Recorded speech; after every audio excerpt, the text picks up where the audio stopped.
Okay. So yeah, spring preview, spring and into summer. We'll have dates into early summer posted on October 1st.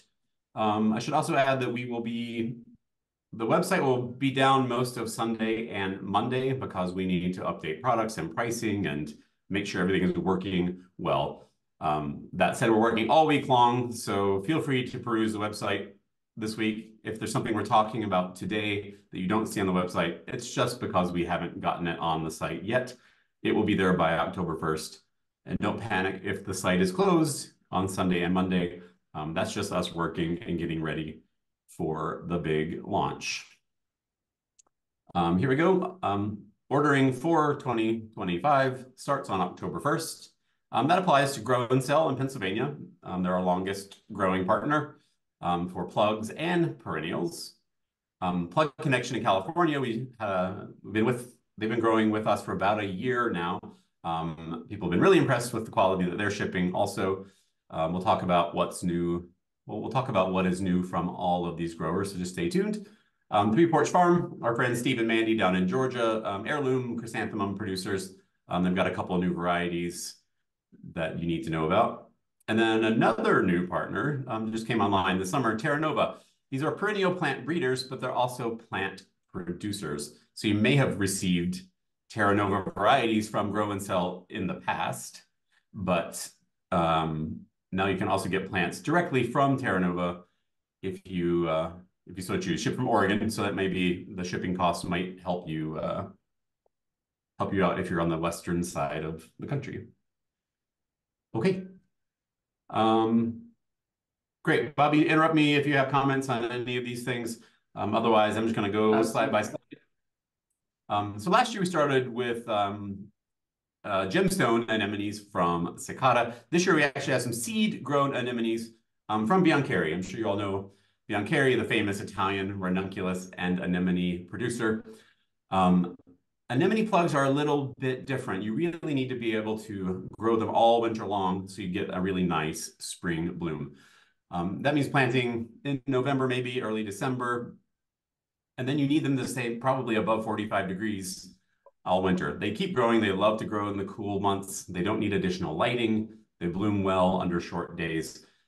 But if you get really cold in winter, these probably aren't for you. I think this might be seed-grown anemone plugs are probably best for people in the southern tier or people with minimally heated infrastructure further north. We're really happy to have these products. I think you should probably expect the same type of harvest from a plug that you do from a tuber. Anemones grow from tubers, not corms. I'm sorry to say, sorry to disappoint people. I won't get going on ranunculus. Oh, by the way, Thomas made me a beautiful smoky pineapple margarita. It is 6 o'clock where I am, so cheers to all of you. We're really excited for 2025. Okay, you may have noticed a couple weeks ago. Go ahead, Bobby. Bailey, just to mention about those anemones, in case people were wondering too, they will produce the tuber by the end of the season. And so once your plants die back, you can harvest those tubers and grow them again next year. So you can grow them Absolutely. from year to year. A lot of people struggle with starting tubers, so this is a great way. If you have a history of rotting your tubers out, maybe when you're trying to start them, you can get actively growing plants and just skip that process altogether. One more thing, these have like a 13-week lead time. They're really slow to produce. So we do need a lot of notice to get these into your hands. But I think these would be just the right product for certain situations. Okay, you may have noticed we launched a Carnation and Dianthus program several weeks ago. Some of these are starting to ship now. We will have them back for spring. They aren't on the website at the moment, but this green wiki, it's a more of a Sweet William type. It doesn't ever actually make a flower. You can just get this pink fuzz. And then we have 3 other that are actually true carnation varieties, smaller flowered. Raffine is very small. Solomia is a little bit bigger than a quarter. If you have a carnation bias, you think that carnations are not stylish, I challenge you to try some of these, your customers probably won't recognize them as carnations. If you're a carnation fan like I am, we also do have big standard carnations now. These are coming from selective breeding, and we also have mini carnations. We're working on getting the cooler colors, kind of the Crayola is the one that people were looking for. That's kind of a tan, almost say cafe au lait dahlia. We're really working on getting some different varieties. But until then, we want you to have the option of trying some of the more standard colors and just learning about the culture of carnations. They're not the easiest. I'm going to be honest. They're not a zinnia. You're not just going to put it in the ground and walk away. But we have some really good cultural information on the website about producing carnations and novelty dianthus. Okay, we have a lot of new seed grown stuff. A lot of this is coming from Sahin. Sahin is actually a division of Taki. Traditionally geared more towards the home gardener, but many of these are nice and tall. They're really good, good cutting varieties. Annie, Queen of Africa. We've had green mist for a while, but now we have the other species. Amobium, kind of little miniature straw flower. Large flowers, Centaurea, Cerinthe. Can be a little bit wilty, so play around with the right harvest stage. This photo is of Silent Blossom Mystery Rose. We've had Didiscus Lacy Pink in the past, but we actually have seed this year, which is fun. Gomphocarpus, Cottonbush, also goes by a couple other names. Marigold Nocinto Lime Green does not have that marigold aroma that is off-putting for some people. 3 seed-grown varieties of Scabiosa, Fata Morgana, Salmon Queen. Paper Moon makes the little capsules, little dried seed pods. And Soteria is a grass, an ornamental grass. So I'm excited for these, but there's more. I'm not going to read all of these to you. We have a whole series of Nigella. We've just had 2 in the past, but we really wanted to expand the color range. This Murex Blue is another Didiscus. Supposedly gets like 4 feet tall if it's happy. So that if you struggle with stem length on Didiscus, that might help you out. Bobby, you selected some really nice Cosmos to add to the list. Any real favorites amongst these? I think Apricot is a very popular one the last couple seasons, so I'm excited that we are offering it this year. It has that really sought after color that florists and pretty much everybody loves. And I'm excited to be offering the double clicks as well. I know they've been around for a long time, but they're that classic double flowering Cosmo that does really well in most climates. So it should do pretty well for everybody. Great. Yeah, these aren't necessarily brand new varieties to the market, but they're new to us, really often based on your recommendations or things that we just happen to like and we think you might like as well. Carthamus is safflower rather. These are coming from Avanthia breeding. We have a whole lot of great new products from Avanthia. So check those out once the site is live with them. 2 really cool kales. One is almost pure black. Very similar to the Crane series, but different breeding, roughly in black with a little bit of purple in the middle. And I think the Empire is kind of a peachy color.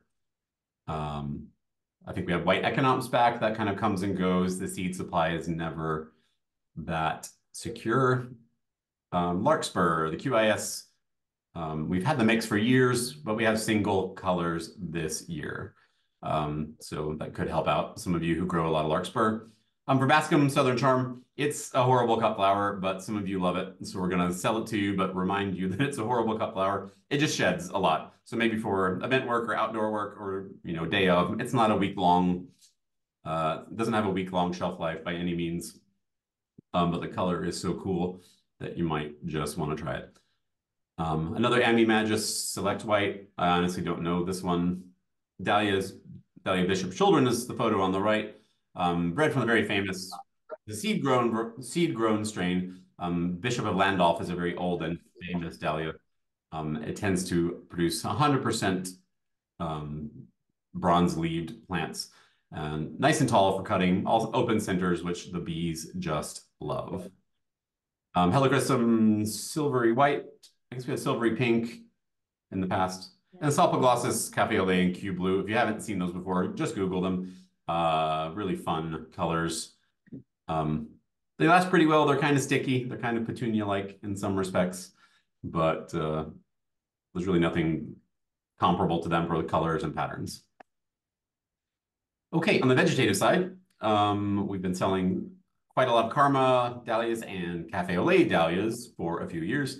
We have a new color of the Karma series called Karma Caroline. I think that's going to be very popular with some of you. Magical phlox, anything magical is bred by Colster. Generally, we sell our phlox as a larger sized plug, or like a perennial sized, big 32 cell tray plug. These are going to be smaller plugs, so you can get more of them for a better price and really fill up your perennial fields. They're just as hardy. They'll get a spring plug. It's going to establish really quickly, and you'll have those for years. And a brand new chocolate cosmos, this cherry chocolate. If I'm not mistaken, I think it won Plant of the Year at Chelsea Flower Show this year. I got some big award recently. I haven't seen it in person yet, but I really do like this color, and I assume it still has that chocolatey fragrance. All right, more vegetative products. These are from Danziger. We have two new scabiosas. The Bonbon series tends to be a little more rounded. This is maraschino cherry. They keep breeding new ones to, with more strength. The first round, some of the next would snap in the first generation, but we're pretty far away from those generations now. So we're just excited for maraschino cherry. Focal scoops tend to be a bit larger than the other scoops, and this berry bliss, just that deep ruby, is great. We're excited to have a range of asters. So this is like the New England aster. You may see them blooming outside now. Florists by these Monte Cassino is the white one that they use all the time. Really great filler. Naturally blooms as the days get shorter, naturally blooms now. So really great accompaniment to chrysanthemums, to Caryopteris, to other things that have a day length sensitivity. But just imagine a bouquet of these and heirloom mums in your fall farmer's market. You're going to sell them in a minute.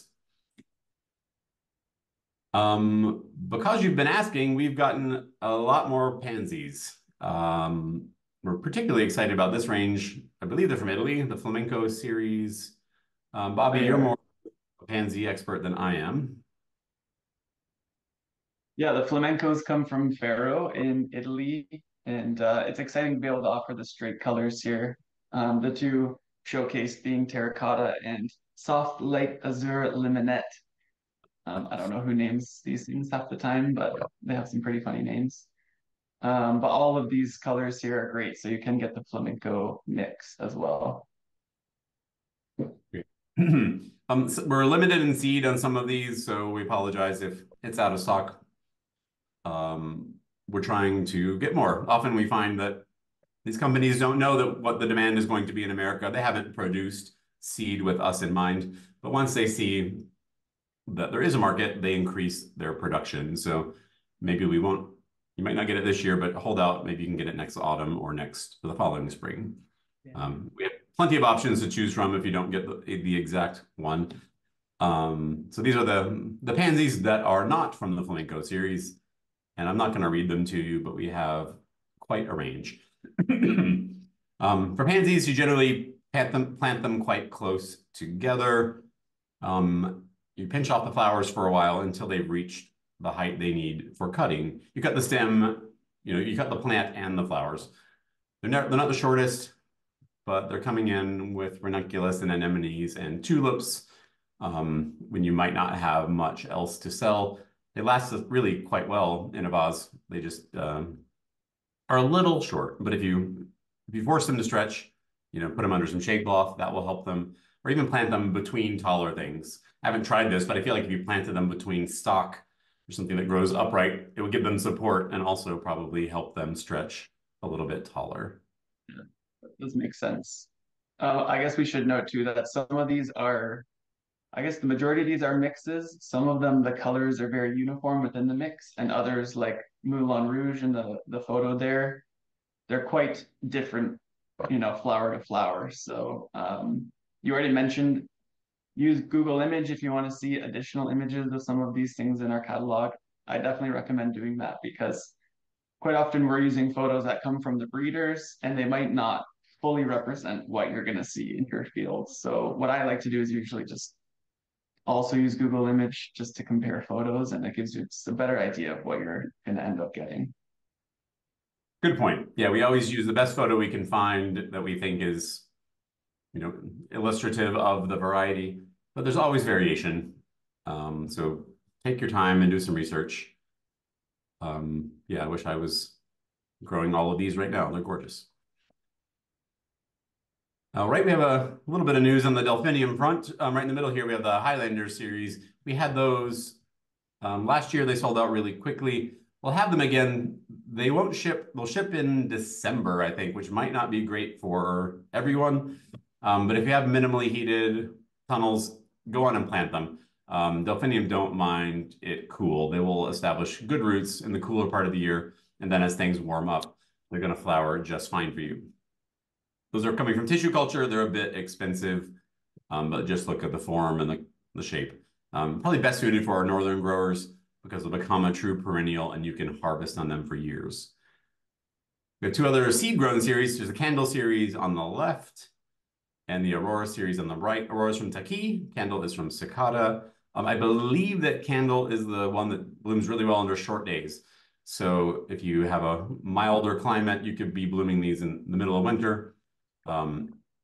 Obviously, these have been on the site for a couple months. If you've ordered them, to arrive around now, they will probably start flowering in January, February, as long as your conditions are warm enough. Aurora Blue, I'm not sure about the day length on that one. Might probably come just on the tail, right on the heels of the Candle series. Both of these have some really nice bright blues and whites that we're missing from Guardian. We love Guardian, but it was kind of limited in its color range, which is why we started looking for some others. As I mentioned earlier, we hate it when we list something and then we can't deliver it to you. We did that to you last year with flocks. I think we didn't have flocks of sheep, but we listed all of the others here. And then it turns out we couldn't get seed of any of them. So we apologize for that. Thank you for your patience. If you allowed us to substitute flocks of sheep, that was the one that we had access to. A lot of you wrote us and said, hey, flocks of sheep is great. Can you also sell that? Because I want to grow it again. So we expect to have all of these flocks. I think we're still looking for a pure white to go along with them. Bobby, do you have tips for growing annual flocks for cutting? They're one of those crops that you just have to do a lot of pinching. You'll be shocked at how short they bloom initially, and you'll probably be wondering if you're doing something wrong, but that's normal. They always bloom when they're really small. You can keep pinching off the flowers, kind of just let them do their thing. You can try and train them to grow more vertically by giving them some support. Otherwise, they tend to sprawl on the ground more.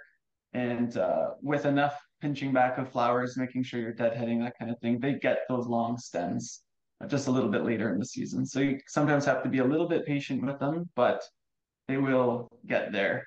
And then the tricky part then is harvesting them because they do have kind of stems that get a little bit tangled together. So it can be a little bit finicky, but designers really love them and they add a lot of interest and whimsy to arrangements. So they're definitely worth growing. Great. I grew some here last year. I did that. I just chopped their heads off every time I saw flowers. And eventually I was getting, really nice long stems, but you have to be a little bit patient with them. The colors are incredible. I see why designers really go for them.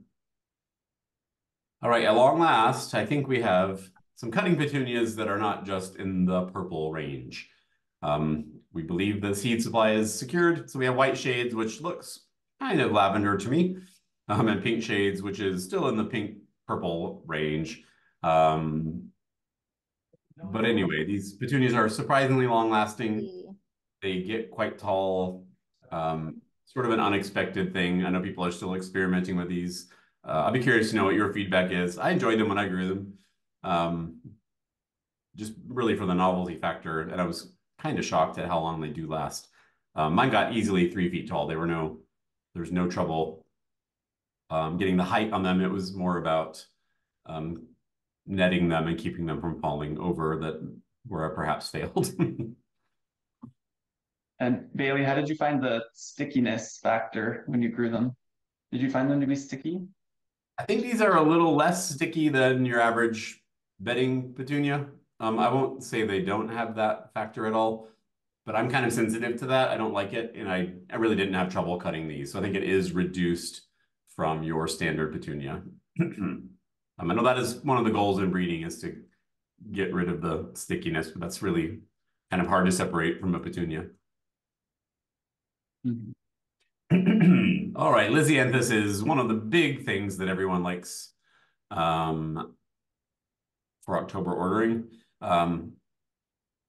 We've seen the seed supply level out in recent years. A few years ago, you really had to be quick if you were going to get the variety you want. Now we have such a range, hundreds and hundreds of varieties. That's less of a problem. And the seed suppliers understand our market better and are serving the American needs better, which is excellent. So thank you for all of our breeders. We have some new ones from Sumika right now. So these are single and semi-double. So the Mascherina looks like a semi-double. It's going to be a smaller, daintier flower. If you try Viviana from Cicada, this is a very similar feel, but maybe in slightly softer colors or more usable colors for a designer, a designer wedding. Smushery green and feminine. I mean, that baby pink is still very popular. Put that side by side with something like Voyage, like Voyage First Love, or one of the other pale pinks. They look like two different flowers. You can mix them. They hardly look like Lysianthus that we've come to know. In fact, these look more like the wild Lysianthus than the ruffly ones do. But I'm really happy to be able to offer more singles. These look really nice. I Two can't more. say we have many other varieties that have this petal shape too, that kind of pointed petal. Most of our Lysianthus are quite round. So yeah, they're very different than other selections that we have in the catalog right now. I agree. Very elegant, I think. Yeah, thin stems, you're going to get lots and lots of flowers on each stem. Really great for a bouquet or for a more wildflowery look. Some of the bigger ruffly Lysianthus have become very formal in their appearance. They stand in well for a large rose or a peony, but these are really a whole different ballgame. So I'm excited for these. Okay, I mentioned a moment ago that we have lots of products coming from Avanthia. Avanthia is a Dutch breeder. We've trialed some of their stuff. We've had, you might know the Costa Snapdragons. Has been one of their trademark varieties, but they have a lot of other stuff as well. So Matricaria, same as feverfew, sometimes called Tanacetum. I don't know what is correct botanically today, but these are all the same plant grown in the same way. So Zbaya is like a really nice little button, but pure white. Cameron is more of I suppose, almost looks like a chamomile. They're still going to get nice 2 to 3 foot stems. Lima slightly greener. Rio somewhere in between, and Orinoco looks to me like a small mum, like a spray mum, essentially. Same culture as your other Metricaria, just in a range of new shapes. So I mentioned the Snapdragons and that they are known for Costa, but they've done away with Costa. Costa was a mixture of different colors, and they bloomed at a lot of different times, so they weren't uniform within the series. Avanthia told me that they've purchased the genetics of a French Snapdragon breeding company, and they rolled their Costa series into these other existing series. So these are some new names to learn. I think we will also list Costa. You are looking for that, but you might want to learn the new name. So group one will be this Antibes. I'm sorry, my French is not perfect. Avignon is group 2. And there's Cannes, which is group 2-3. So slightly later than 2. Orleans that's a group 3 to 4. And Toulon is a group 4. So those would be your last to bloom if you were to plant them all at the same time. I think there's a lot of potential for people to time their Snapdragons, planting them at certain periods of the year for harvest at other times of year. I think For me, I would always just put them all on the ground in the spring, and I was happy when they flowered. But if you have the market for them all year long, it would be really nice to extend your harvest. We're working with Amanthea to create some more cultural information so we can better advise you on when to plant, in which, depending on where you are and your conditions, I think there's more to be said about snapdragons. I honestly didn't like them as a designer back when I was designing before I was farming. And then I really kind of fell in love with them. They're really long lasting. I love the colors, especially now that we're getting some of these silvery, lavender, dusty colors. I also happen to love double snapdragons. We all know Madame Butterfly, great series from Syngenta. Madame Butterfly, each color blooms at a different time, which is kind of inconvenient. Still perfectly acceptable. And they kind of branch. If you plant them close together, they go more upright, but I don't know, they're somewhere between a garden plant and a cut flower, in my opinion. I always grew them as cuts and sold them easily. We have 3 new series of double snapdragons. We launched Snapstar back in July. We saw them in May in the Netherlands. It's a new series from Cicada in really soft pinks and peaches and whites. It's still an experimental variety. These aren't officially on the market yet. That's why you're having trouble finding them. I've heard we do have a mix of all the colors. I think, really limited inventory for spring shipping.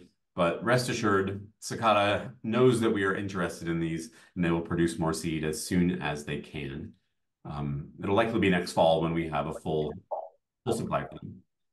At the same time, Taki, friendly competitors of Cicada in Japan, have bred their Legend Double series. We have yellow and white, and I believe there's a bright pink. Really the same habit, almost the same appearance, slightly different colors. We have another series that doesn't even have a name yet. I'm just showing these to you as a teaser. I'm hoping we get these for springtime. We may not. As soon as we have them, they'll be on the site. We'll let you know. We'll send out an email probably. But I'm really excited about this orange one in particular, and this kind of blushed yellow one in the front. Like I said, these don't even have a name yet, but I like to tease you a little bit. Speaking of new colors and Avanthia, here's some more stock, Mathiola. I love iron stock, but some of these colors are a little more subtle, perhaps a little better suited to high-end wedding and floral design. So we'll have the whole series of stocks. I think they're fairly similar to iron in that they're really upright, sturdy stems, but just in a different range of colors. I think these are about 55% double, which is pretty standard for stock. We always recommend we grow them 2 or 3 seeds per plug, plant them together. Some are going to be singles, some will be doubles. I always found the singles sold really nicely in a bouquet, and the stock I could sell as a single bunch. They all smell the same, so that's one of the most important things about stocks, in my opinion, anyways. Yeah, they do have a really nice fragrance.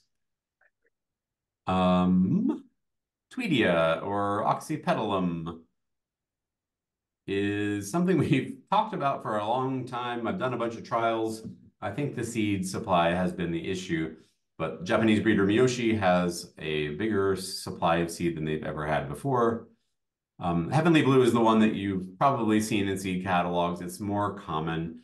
It's not bad. It's great. I'm also learning that Tweedia is somewhat hardy. I think it can take a frost. Some of the cultural information I'm seeing says that it blooms better in its second year. Indeed, the first stems can be kind of short, but they really like warm summer conditions. They'll grow really nicely almost everywhere. So we have this blue double mix. You'll see that you have doubles and singles and semi-doubles. Genetically, I think they can't produce all double mix, not unlike the stock we just saw. So just be prepared that you're going to have a mixture of singles and doubles, but maybe a little brighter, clearer blue color in the blue doubles than in the Heavenly Blue. Heavenly Blue is still very blue. We also have a pint white, perhaps you say it. Similarly, double mix, some doubles, some semi-doubles, some singles, but all white. And the pure blue would be kind of Miyoshi's answer to heavenly blue. I think it's going to be a brighter, bluer color, but all singles, which are just fine with me. Maybe a slightly larger flower. I have not seen all of these in person. I've seen a couple. Um, Bobby, your It's feelings? a nicer flower shape too, in my opinion. This one has slightly shorter, more rounded petals. It reminds me more of like a forget-me-not type of flower, whereas the heavenly blue have the longer, more like strap-like petals. So the pure blue is more expensive, but you'll also get taller, straighter stems. So that would be my first choice, definitely over Great. the blues. Yeah, thanks for that. I like Tweedia. I mean, it's been around forever. Martha Stewart had a feature on Tweedia 15, 20 years ago. It was very popular for a moment, but it's kind of been in hiding for a while, so I'm excited to see it back. Okay, so up until now, we've been talking about plugs from Grow and Sell. These are things that are grown, really grown to order, grown fresh, shipped actively growing from a warm greenhouse. We also sell larger size perennials, generally grown in a 32 cell tray. These are kind of chunky. You know, they're bigger cells. The ones we sell in the springtime have been vernalized. Vernalization is the cold period you give to a plant that it naturally experiences somewhere where there are winters. In a natural winter, plant dies down. In the springtime, it comes back bigger. So a lot of times they need the vernalization to trigger flowers. They bulk up after that period. So you might plant it in the summertime and just see one shoot, and then after it dies down for winter, you're going to see 5 or 6 or 10 shoots coming up. So there's a lot of advantages to planting a vernalized perennial. The disadvantage is they may be brown when they get to you because they're dormant. They've had a long winter nap.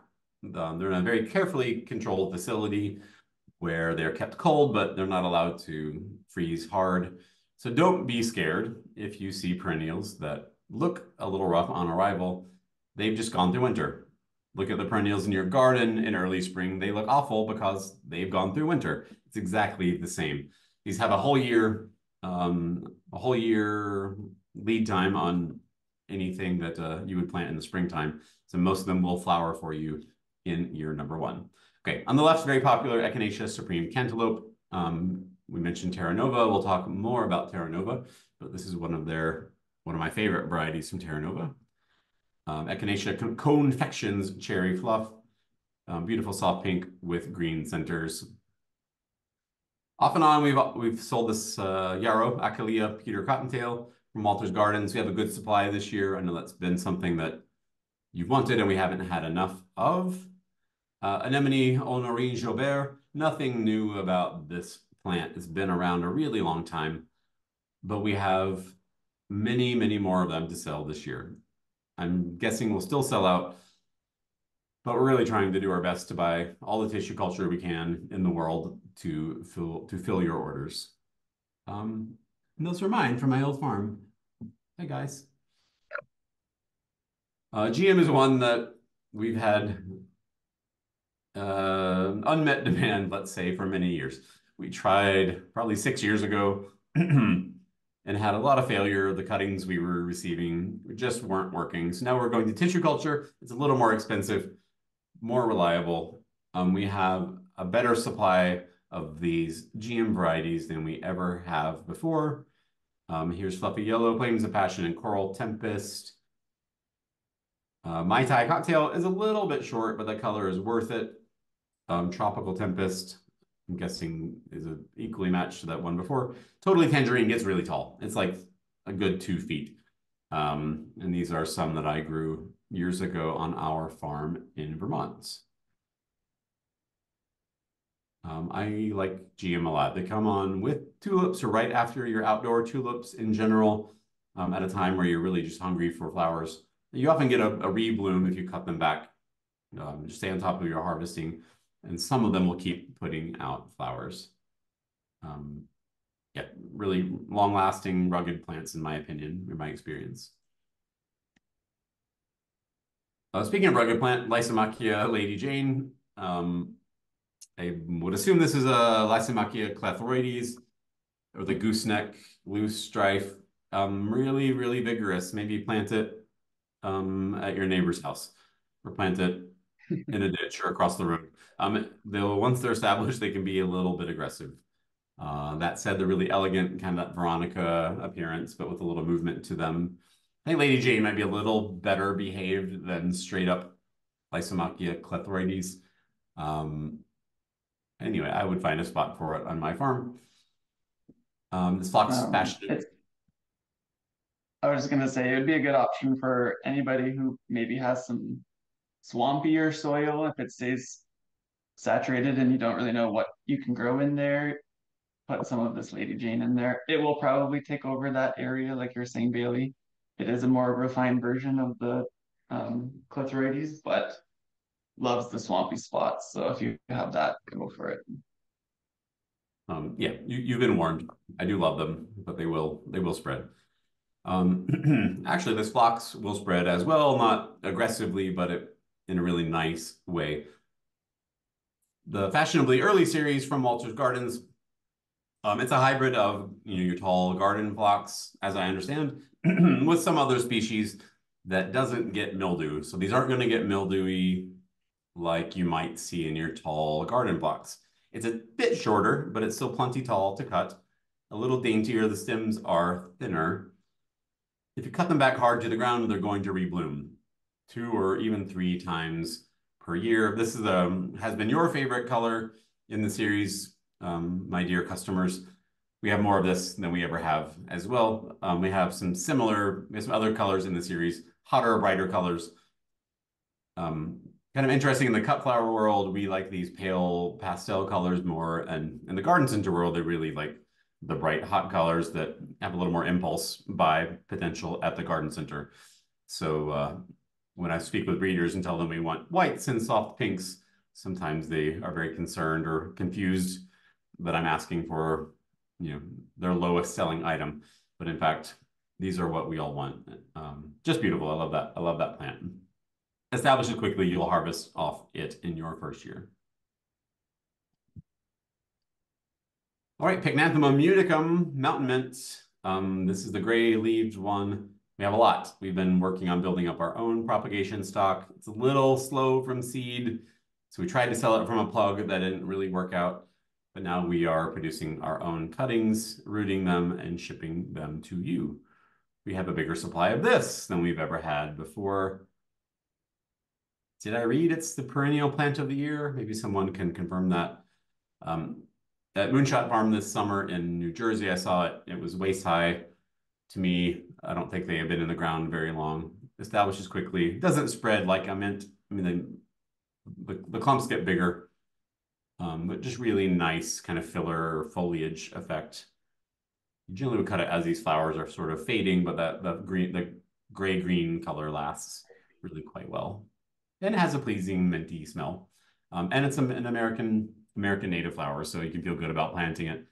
As I recall, the bees really like it also. Astrantia is one you all have been asking for a long time. I guess it's a little difficult to propagate because we haven't had a good source. But our friends Colster in the Netherlands have a whole new series of Astrantia. We have pinks and whites and reds and in-between colors. I think we're going to have 5 or 6. This is produced by a tissue culture. Yeah, it'll ship next spring. I think in a full 50 cell tray. We often sell things in a half tray, a 51, which is a half of a 102. That's our Scoop Scabiosis, our Veronicas, some of our other vegetative items. I think it's going to be a little bit bigger. They should establish quickly in your garden. Probably better flowering in their second year, but you should get flowers in the first year as well. Okay, those are the highlights from Grow and Sell. There are many more products from Grow and Sell that you'll find. Like I said, we are updating those all week long. Saturday is probably your best day to peruse the website to get ready to order on the 1st. The site will be down on Sunday and Monday, so we can make all the adjustments that we need and test that everything is working. but every day you'll see more products being added to the store. Plug Connection is in Vista, California, so other side of the country, Southern California. The advantages of Plug Connection are, well, the first thing is cheaper shipping to the western half of the United States, especially west of the Rockies. It's a lot cheaper than from Grow and Sell. Both are excellent growers. I'm impressed with the quality from both. Plug Connection grows a lot in a 288 tray, so slightly smaller plug. They tend to do just fine. People are a little scared of 288s, and I don't think that's justified. They establish really nicely. Don't be afraid to give them a try. New this year, to Plug Connection, is that all of the Sumica lisianthus, you've gotten to know them through Grow and Sell. We debuted them with Grow and Sell a few years ago. Plug Connection is now adding the Sumica lineup along with all of the Taki and Cicada varieties. Really, all of our top selling varieties from Grow and Sell are also produced at Plug Connection now. So maybe some of the less common specialty items we haven't got Plug Connection working on yet, but you're going to find a really nice selection in that catalog. The Elegance series, still a little bit newer from Sumica. Less ruffled, but still nicely double. Maybe somewhat like an improved version of Arena, perhaps. Elegance Green and Champagne here. And the Grace and Wedding series are really large and ruffled. Wedding Kiss, Grace, one light pink. Plug Connection is out now also producing Scoop Scabiosas from Danziger. We know these products. Bon Bon French Vanilla is certainly one of your favorites, but we also have the standard Scoop series and the Focal, the larger flowered scoops. Very, very popular flower. People make a lot of money on these in the springtime. They put out 50 to 100 stems per plant if you're doing things right. Best planted in the cooler part of the year. They don't love the heat. So plant them in the cool part, and then as conditions warm, they're just going to burst into flower. Also from Danziger, Veronica Schuyler. Again, you can cut them back to the ground after harvest. They're going to flush 2 or 3 times per season. We also have the spray series, Veronica, what's a Schuyler? I'm forgetting the name right now. Splash? Is it Splash? Maybe Splash? I think it's Splash. As soon as you start seeing color, you pinch out the tip of the flower. It might feel strange, but then all of those side shoots will break, and you'll get, essentially 5 flowers, 6 flowers on one stem. It's really nice for bouquets. They really bulk things up even more than the Schuyler Pink. Hundreds and hundreds of stems, even in Vermont. This for Schuyler was 3, 4, 5 years solid production back when we were farming. We talked about pansies. We've gotten Plug Connection working on the pansy project as well. We have a lot here. Bobby, I see the Wonderfall series. What's cool about that one? Yeah, these pansies are maybe a little less recognizable compared to some of the ones we have through Grow and Sell. If you take a look through the list there's really only one selection right now that is that nice antique color, the Imperial Antique Shades. And you probably recognize Frizzle Sizzle. Has the nice ruffly edges to the petals. Some of these other ones are typically grown more as bedding pansies, but if you do plant them close together, like 3 to 4 inches, you're going to encourage those long stems. A couple of them, the Wonderfall specifically, it was bred specifically to grow in a hanging basket and cascade down. So you do get those long stems, but you do need to be encouraging them to grow up and not, growing along the ground to have success with the cut flower. But all of these have potential and they all have great colors. Great. Yeah, those, if you've ever seen a cascading hanging basket of pansies, probably the Wonderfall series. But they do naturally want to make long stems, so you need to force them upright, give them some support. I think it'd be a really fun thing to play around with. There's other new products coming from Plug Connection. Just keep an eye out. Not really a new product, but a new way of accessing Plug Connection. Our ready to ship program from Grow and Sell is very popular. I'm sure many of you have shopped this on Friday afternoons. We're doing the same with Plug Connection in California, really to help reduce your shipping costs wherever you happen to live. I can't emphasize enough, the quality is excellent from both facilities. I would not partner with a facility that did not produce excellent quality. So we're really happy to be able to do this. These will go live on Thursdays at noon Pacific time, so that you on the West Coast don't have to wake up and worry so much. Our ready to ship program with Grow and Sell generally posts at noon or later on the East Coast, but we're talking about the West Coast now, so this is going to go live at noon for you. We'll start in December with a few products, and then as spring comes along, as your planting season comes along, you'll have more options. Now, we do this for a couple of reasons. We want to grow extra product in case there's a crop failure or there's a problem with your order. We have a pool of trays that we can help fix your order. Also, we've all had something die. We've had an unexpected frost. We've had a high tunnel collapse. At least I have. And you need something. You just need something. You might have some ground. Bare soil isn't going to make you any money. So that's why we really focus on having some inventory ready to ship immediately. Obviously, you have the best selection if you order in advance. I really recommend getting orders in before Thanksgiving. So that's why we start in October. By Thanksgiving, both facilities are starting to get full. You may not have your full selection of ship dates. So we really value our new relationship with Plug Connection. The people who have tried them have been very happy. So you can order anywhere in the country. You can order from either coast, but we're really trying to make it more cost effective for you to access these products regardless of where you are. Okay, we haven't really talked much about Terra Nova. They've been on the website for a few months now. We're really logistically working out our systems with Terra Nova, how the orders, our website communicates with there. It's a lot of technical stuff, but it's all working and it's working really nicely. Terra Nova are breeders and they are also producers of plants. The plants are immaculate, as are the varieties. Now, most of the nursery business has been towards shorter, roundy, moundy garden center plants for a while. But I've had lots of nice conversations with my friend Chuck, the breeder at Terra Nova, and Harini and their whole team about the need for taller plants. They have them, these varieties, Echinacea here is naturally a very tall plant. They had to try really hard to get it to be short. Well, turns out we want it tall because we want to cut it. So they have, they're really known for their Echinacea breeding and their Heuchera breeding. We'll talk about that more in a minute.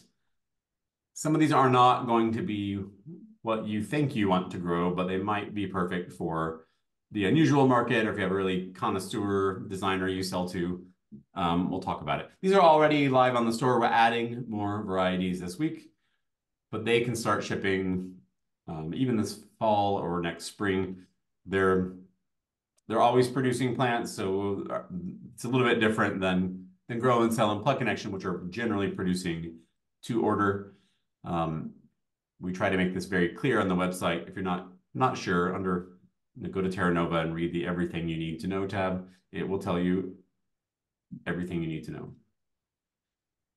These are some new ones that are coming. They're not on the site right now, but this week they will get added. Big Kahuna, look at that kind of apricot with worm center. I like that a lot. Oh, I can't see what's down below because of my computer. What variety's in the bottom there, Bobby? I have a toolbar over it. Gumdrop is the pink one. Thank you. And Secret Glow is the orange one to the right. All right. I see that one.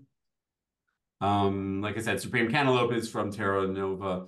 They have a whole range of these double-centered ones, which I really like. If you happen to damage one of the outer petals, you don't really notice because you have this little poof in the middle. I have Secret Joy on the right. And Color Burst, something on orange. The left. Oh, sorry. Color Burst Orange. I apologize, I can't see my own screen. Secret Lust, Secret Romance, Supreme Elegance. Nice tall. These are the taller varieties, which you're not going to find in the garden center. In the garden center world, these are not as popular because they're too tall, but honestly, we prefer things on the tall side around here. Heuchera And and Heuchera, Bailey, but correct me if I'm wrong, but I believe those echinacea you just went over haven't even been in production for the last couple of years. They've just been in tissue culture. And because of the growing demand for cut flowers, we're bringing them out of tissue culture just to be able to supply them now. this is true. Yeah, Terra Nova is very eager to help you access some of these. They may sell these in other markets around the world, but they haven't been producing these taller varieties at their facility in Oregon, specifically because the market in America has been for short plants.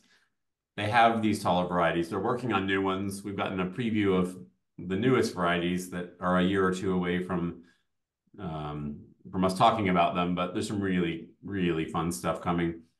But I'm really excited about, all of these that we're talking about today. A lot of potential as echinacea as a cut flower, in my opinion.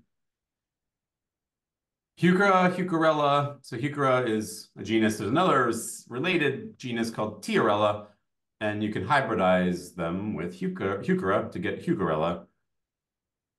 You've seen these for sure, range of colors. This is kind of a nice example of the silvers and purples and, warm, sometimes butterscotch tones. We've selected longer, taller varieties. This foliage cuts and lasts really quite well. On occasion, when I was designing, I would buy cut Heuchera stems from Japan at a ridiculous price. You should try some of these if you have a high-end wedding market, some really specialty colors you can pop in. They really set off an arrangement. The flowers are nice too. The flowers do last. They have a range of really nice Heuchera for flowers in the works. I'm excited to share those with you when we are allowed. But we've selected our taller varieties from Terra Nova specifically for their cut foliage potential. Okay, sorry about that. Sedum, this Sedum Mocha Magic, you all know Autumn Joy, very common. We sell that through Grow and Sell. Terra Nova has a range of sedum. This is a nice tall one. And the buds are light pink, contrasting with that burgundy foliage. I think eventually the flowers will probably become all brown and kind of dried, which can also work for certain arrangements. Oops, sorry. I love sedum because you can cut it in bud, you can cut it fully open, you can cut it after it's gone over because it still looks nice. There's Eucomis, pineapple lily, Oakhurst. A lot of what you see now are a little bit short. This is a nice tall variety. Again, the beautiful burgundy stems and pink flowers, really long lasting. I'm super excited to have a source of Eucomis for all of you. Dicentra bleeding heart is another one that's been a little hard to get enough of. These two, ruby gold and white gold, happen to have golden leaves. You're really cutting the flower and not the foliage. So if you don't have a market for golden leaves, who cares? The flowers are really lovely. Again, these are grown from tissue culture, so they're not going to be the cheapest things you've ever had, but they last a really long time. It's really one of those perennials that you might have seen at grandma's house that she got from her grandma, and it's still just fine. They're fine in a little bit of shade. Really hardy, especially up in the north. We had plenty of Dicentra. This Amor titanium is it's a different Dicentra species. They're a little on the short side, but we've trialed them and they last really well out of water. You would think something so delicate looking would wilt immediately, but that's not true. They have a really similar appearance to lily of the valley or convallaria. Chuck, the breeder at Terra Nova, pointed that out to me, and I kind of like, yeah, fine. And I tested it, and he's totally right. These last well. I've used them in boutonnieres. They still get decent height. They're not super tall. But if you have a customer asking for lily of the valley out of season, this is something you could use instead. Again, for the right specialty market, this could be a really fun flower that nobody else is going to have.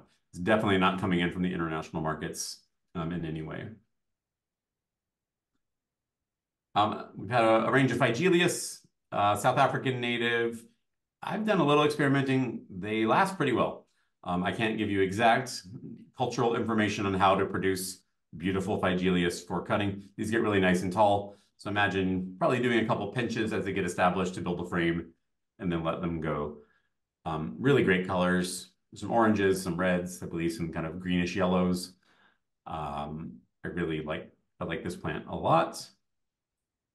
Nifofia Red Hot Poker, another South African, which is surprisingly hardy. They were hardy for me in Vermont, which doesn't make sense for a South African plant, but they are. The color range is getting nicer all the time. I really do like this creamsicle. Yeah, if you have a nice perennial planting, really tolerant of dry soils, tolerant of a lot of heat and sun, but seemingly really winter tolerant as well. And then Rudbeckia Little Henry. You may have seen Henry Eilers in the past. It's a taller version of Little Henry. Little Henry still gets a good 3 feet tall, so still a nice size for cutting. Shorter than Henry Eilers if Henry Eilers is a bit unmanageable for you. Another product that we have trouble getting enough stock of, so we're really happy that Terra Nova is producing Little Henry with regularity. Yeah, so check out Terra Nova, a lot of great stuff, more great stuff to come. The cut flowers are a new market for them. They're being really cooperative and enthusiastic. If there's other perennials that you would love to see, maybe you used to have a tall variety, now you can only find short stuff, let me know. We'll communicate with them. They're really open to dialogue and cooperation, and the breeders there are really top notch. So give Terra Nova a try, absolutely. I mentioned Porch Farm earlier. Porch Farm is in Comer, Georgia.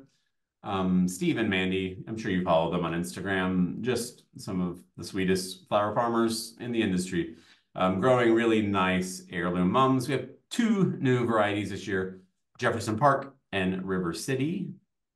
I think the pricing on the mums has stayed the same. A couple have gone up in price because their production they're just not as productive when they're producing cuttings. So that makes sense. The good part is the shipping costs have dropped from Porch Farm, so that should make these even more accessible to you. We've also added 2 more shipping weeks. We'll start shipping these in week 12 in 2025 rather than 16. So, and we're only shipping in even numbered weeks. So 12, 14, 16, all the way through 24. I think we have really good cultural information on how to take that heirloom mum cutting and turn it into multiple plants and multiple flowers. You can propagate these freely. These are open varieties. There's no patents on these. In fact, we encourage you to do so, and we're happy to help you figure out how to do that. Okay, everything until now are items that will go live in the store on October 1st. But we have some stuff coming on October 15th. If you recall, last year we did a big sale of bare root woody plants, sold in quantities of 10. It's always been a little difficult the wholesale nursery trade is, they want to ship you a pallet of stuff, and you don't maybe need 1,500 Physocarpus. That's a lot of plants, especially if you're a small diversified operation, which most of our customers are. Not all, but most. So we're excited for some new varieties from Colster. We have a lot of the same Symphoricarpus and Ilex, things that we've sold you in the past. But we have some new ones. So Cotinus Magical Torch, you might know Cotinus Smoke Bush. I think in the Netherlands they call it Wig Bush, Wig Tree, something like that. Think about that on a head, it may look a little bit like a wig. The thing that's cool about Magical Torch is that it will produce we're looking at the flower here, it produces it on new growth. So every year it's going to produce this. All other varieties up until now, you grow it 1 year, then it has to go through a winter dormancy, a vernalization, and then it will flower the following year. So if you're cutting them for foliage, they're never going to flower because you're just cutting the leaves off every year, and you're not leaving those dormant buds to get the chill to flower the following year. Magical Torch will flower on new growth in the first year. The other cotinus, I'm sorry, I don't remember the name, that we have another magical that is the more standard species. It needs, if you want the flowers, you need to leave it on the plant over winter for the next year, but you can harvest the foliage. So I'd recommend planting one for foliage and one for flowers. These fuzzy flowers get a really good price. They're really nice to design with. Even I see them being imported from Japan because American growers aren't producing them enough. So I'm excited about Cotinus Magical Torch. You can cut them right back to the ground and they will resprout and regrow next year. One more thing on this. I keep talking about Vermont because that's where I farm. That's what I know. It's a little cold up there in some years and you get dieback. So you might have a shoot that was formed this year. It gets frozen over winter. It's not going to flower next year, but they always resprout from the ground. So this is an option for northern growers who have never really been able to harvest the flowers of Cotinus. Perfectly hardy at the roots, but the top growth gets knocked back. I'm also very excited about this clematis. This is magical blue. We also have magical pink, which is really more of a lavender. So these are non-clinging clematis, whatever you want to call them. They have been bred with Clematis integrifolia, the bush clematis. It doesn't cling. It's more of a shrub. It's really nice for harvesting. If you tried to harvest the large flowered clematis, it's almost impossible because they've grabbed on to the trellis and their neighbor, and you end up breaking the stem in the process. I experimented with some really elaborate trellising and training programs to try to produce these large flowered clematis for the cut market. And it's just hard. It's a lot of work. It's not impossible, but it is a lot of work. You will see in import markets from the Netherlands, cut clematis. They're actually being grown in Kenya, shipped to the Netherlands, shipped to Los Angeles, wherever. That's a lot of shipping. This is a very similar line of breeding, different varieties, but these don't cling. You're going to need to support them because they do get about 4 or 5 feet tall without support.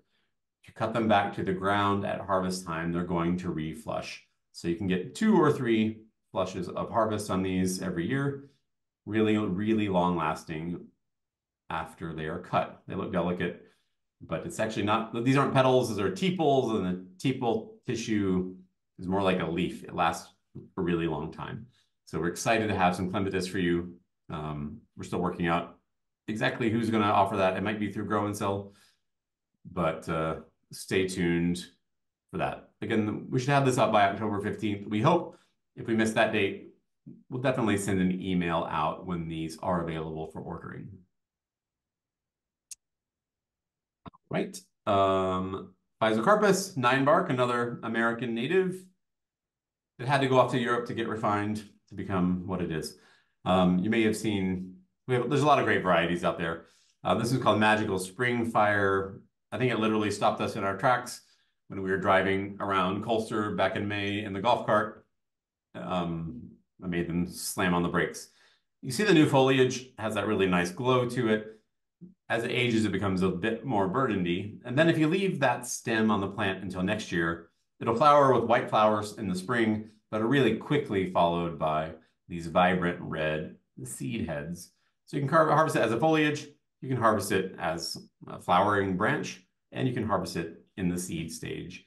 I think there's a lot of potential here. You can cut them back to the ground every year. You won't get flowers in the first year. Flowers only come on the second year's wood.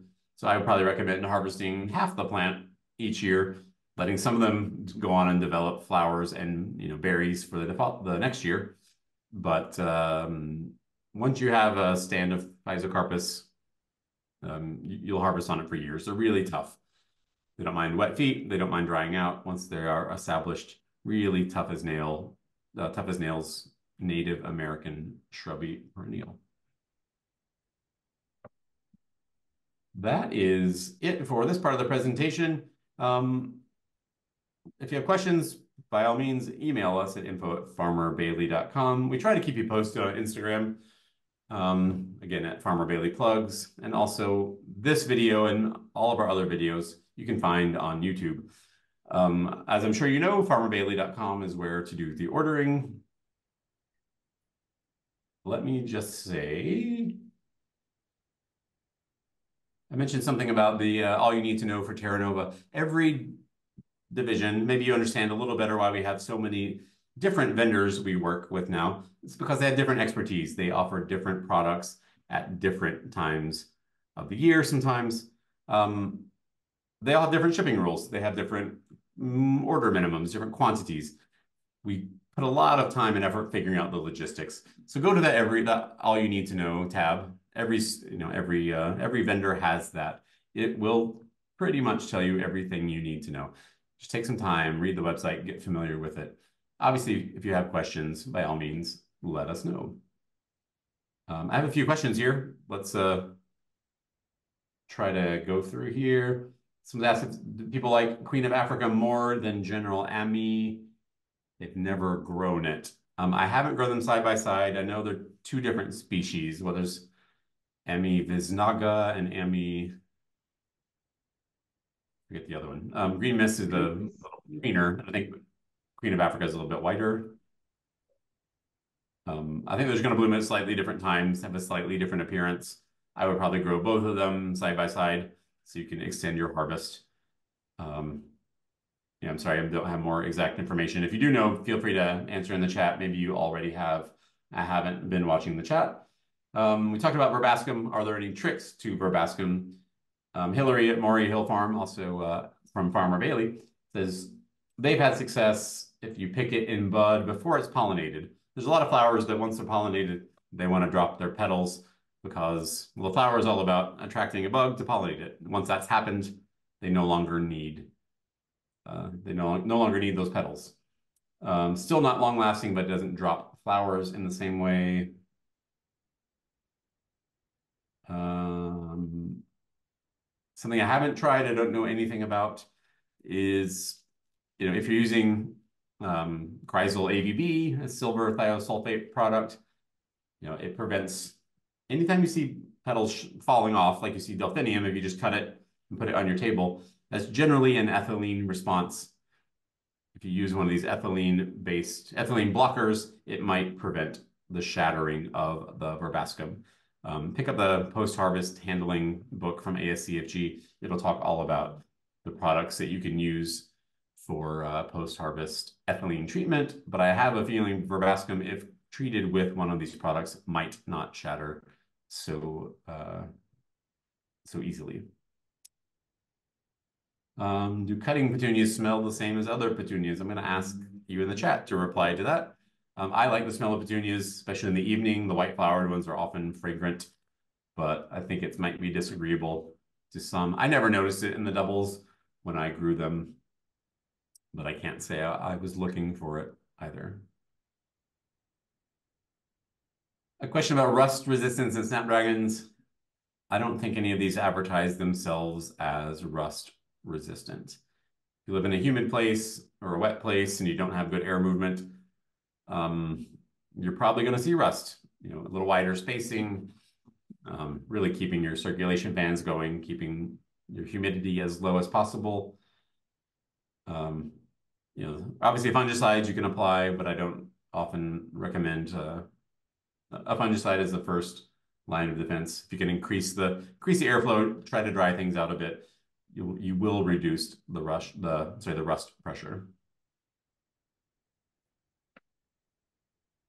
Well, snapdragons that ship now do okay through the winter, and generally now is a great time to plant snapdragons.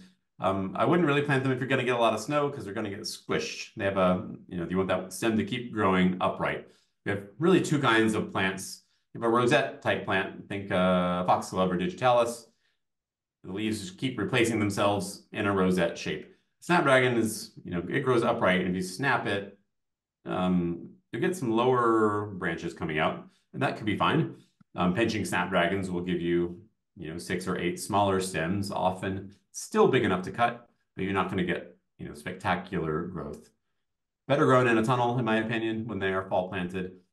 Often listed as hardy to zone 4. That might be negotiable. Certainly most of the country, you can plant them in the fall, especially if you don't get super cold snaps. The worst is a cold snap after a warm spell, and that's kind of the problem in the modern day where we don't have consistently cool winters, they might be fine all winter if it's 35 degrees. But if you have a day or a week in the 70s and 80s, followed by a week in the 20s, you're probably going to lose some of these things that are in theory hardy, but you give them the trigger to grow, they put out new growth, and then it dies back. Oregon, generally fairly mild, especially if you're near the coast. I think now is probably a great time to plant snapdragons, but every situation is a bit different. Feel free to email us. We're happy to help make some better suggestions. I'm just speaking in general terms.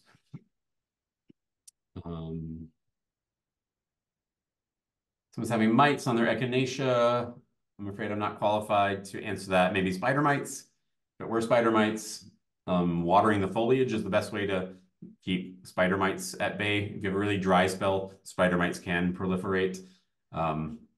Another good way to deal with mites, there's a lot of predatory mites that will go after mites. Again, email us, we can help guide you on this. It's going to depend a lot on where you are and what your actual conditions are.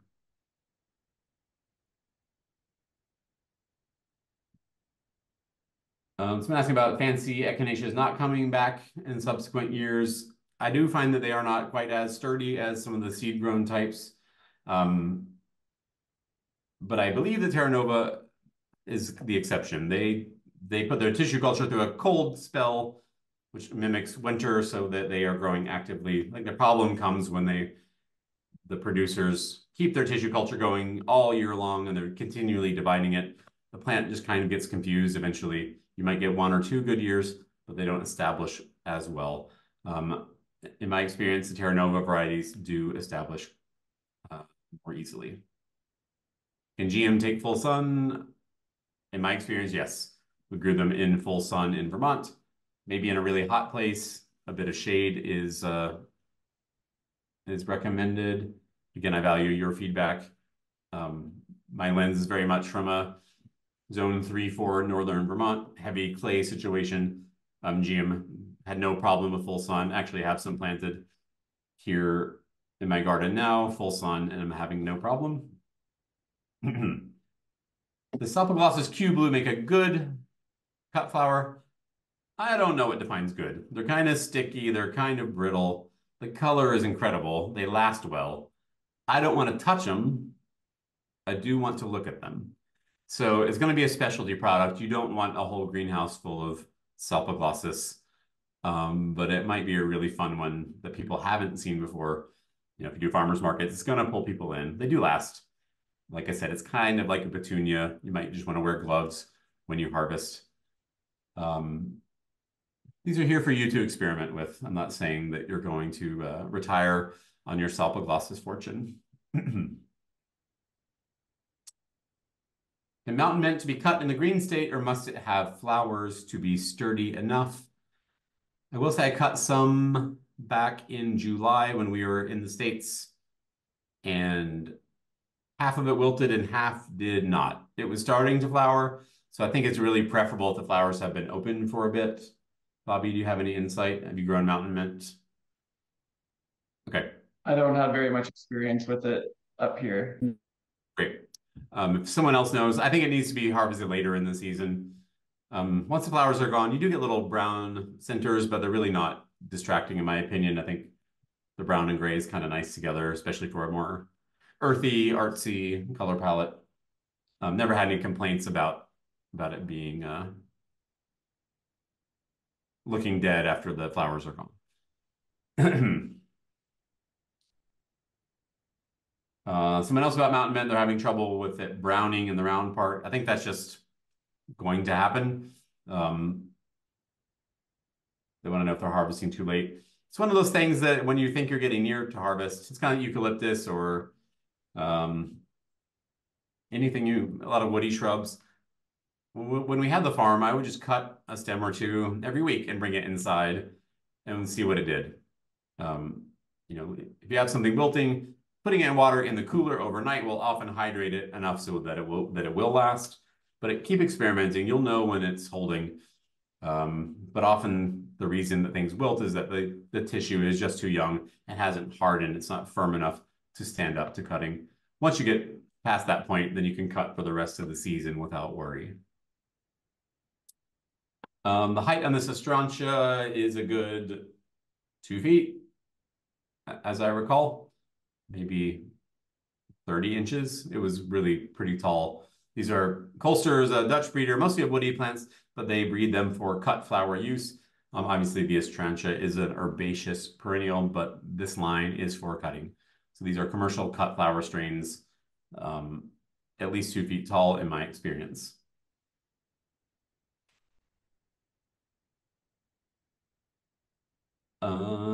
Southern California. Someone asked me about would group 1 Lisianthus work in Southern California. Absolutely. That's something you'd be planting out soon. You're not going to get, probably not going to get frost. It will establish in these cooler winter days, hopefully with a little bit more rain. And then early in spring for you, or early summer, maybe May, the group 1s are going to be your first to flower. I think group 1s are really ideal for a Southern California grower. I would probably also plant your 2s and 3s at the same time. You have kind of a wide range, probably anywhere between November and February. You will succeed if you get them in the ground. 1s will flower first, followed by 2s and 3s. Sometimes the difference isn't great. The conditions might trigger all of them to flower at about the same time, but generally there's going to be a bit of a stagger if you plant all the groups at the same time.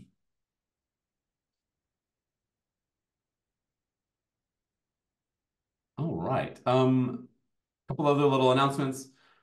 We're pretty soon going to start text messaging you if you want us to text message you.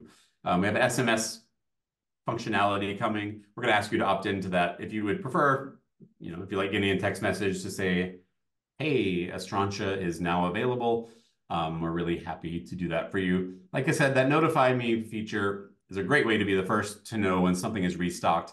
So I really recommend you use that on products. If it's on the site, it means we're trying to get more. It might take us 9 months to restock that item, but if it's still there for you to look at, that means it's something still in play within the next year. We don't leave things on the store indefinitely if we don't plan to offer them to you. I know a lot of us live on our phones or in the field. Getting a text message is really helpful.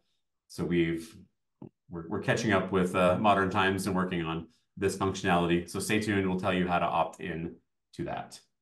Sounds like we have Fiona, the breeder of the Evergreen and Mont Blanc double campanulas on the site. Fiona, we're happy to sell your product. We love them and happy to have you join us. I'm excited to come visit you in the Netherlands sometime and see all about the double campanula production. If you haven't seen these Evergreen campanula, I honestly don't know if we still have any in stock, but it's something we're adding more of every year. It's a true biennial. It needs a cold winter to produce, but the colors and the longevity are really just amazing. So nice meeting you on here, Fiona. And Chuck from Terra Nova, I was singing his praises without knowing he was here. So hopefully you like me even more now, Chuck. Chuck's a wizard. He's always creating new, incredible plants. He understands cut flowers, and I'm excited to see what he has up its sleeve. I see that Chuck says, ha, ha, ha, ha, ha. Okay, I think that's it. If you didn't get your question answered today, do email us, info@farmerbailey.com. Felicia and Bobby sometimes, but mostly Felicia is there on Instagram. If you need to send her a picture or ask a question, we're happy to communicate there well. If you have questions about your orders, please do just send them to info@farmerbailey.com. That's the most efficient way for us to get some help for you. One more time, October 1st is when ordering starts. It's not the only day of the year to order. So stay tuned. We will be adding new products really for the next 2 months at least. If you've been around a while, you know that we're adding new things all the time. We try to give you some notice when there's something coming at you. All right, we appreciate you. Thanks so much for tuning in. Happy ordering. Take care.